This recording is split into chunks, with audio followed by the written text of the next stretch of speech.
one of the things I come across with UBI that I don't come across with other issues is like people ask technical questions way more often.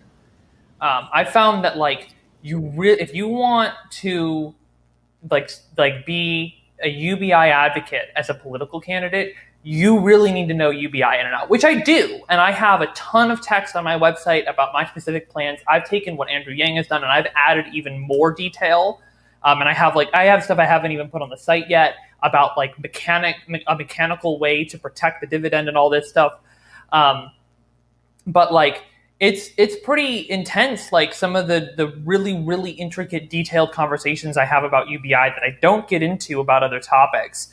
So it's just one of these things of like, just different people are going to approach it differently. Some people, if you ask somebody, this is actually a thing that I did a street art project where I just set up where I set up a tent and table, like a little tabling thing, like in downtown Austin. And I just had a big poster board. And at the top, I wrote a question, and it was, if you received a check for $2,000 today, what would you do with that money? And people would pick up a marker of whatever color, and they'd write their answer on the board. And I filled up 5 of these boards in a day, and I posted them all over downtown Austin on permanently closed businesses like that were boarded up.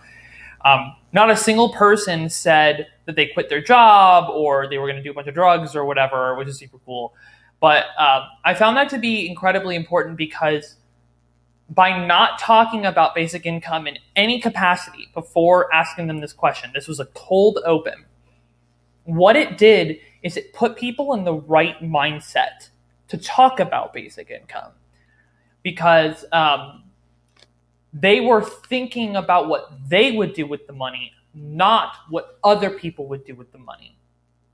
And the whole time they're looking at all these other colorful answers in different handwriting on the board and seeing these really great answers about like, I would like pay for my niece's school or whatever, or music lessons, or I'm homeless, but like they would allow me to buy tools to go like get a construction job or whatever it is, or get my papers or something. And it's like people would see that viscerally and physically in front of them before you even start the conversation about UBI. And I found that in that case, very rarely did I run into people asking technical questions because their minds were already in the space of like, what can this actually do for people? And that's the whole point, is like UBI, I can get into the technical stuff, but the point is this is just going to make people's lives better. And that's the core piece of it. And it's like, if you can get people to understand that before even talking about anything else, it's a home run. You're already there. You've already got them.